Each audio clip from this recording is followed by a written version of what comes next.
बिन मरणाचा नवरा पाहिजे अशी रुक्मिणी आई सांगायची कहाणी. लय कष्ट उपसावे लागतात जीवनात माणसानी. तू ही होशील लेकी उद्या अशी राजाची राणी. हे ऐकून भोळी रमा जात होती आनंदुनी. सांगितल्याप्रमाणे भीमाच्या संसारी ती वागत होती. अशा त्या बिनमरणाच्या नवऱ्याची भीमराव आंबेडकरांची रमाई खरी अर्धांगिणी झाली होती.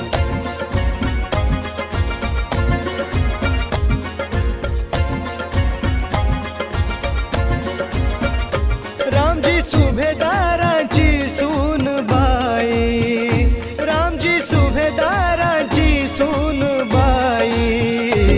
नवकोटीची माता रमाई, नवकोटीची माता रमाई.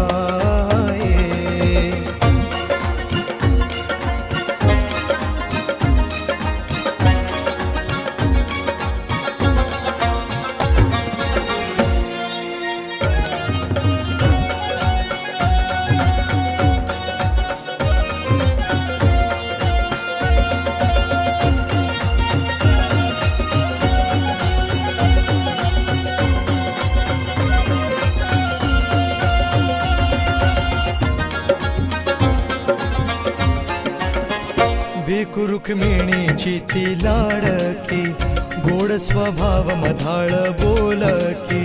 जणू ती हिरकणी सारखे, खाण रत्नांची रत्न पारखी.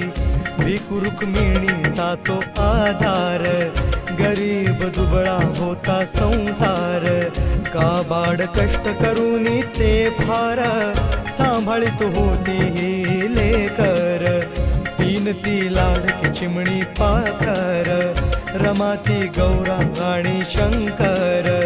देखणी रमा त्यात सुंदर, मायाळू कष्टाळू ती हुशार. वय वर्षे ते 6 लोटले, मायलेकरांचे नाते तुटले. रुक्मिणी भिकूने डोळे मिटले, भोळ्या रमाचे काळीज फाटले.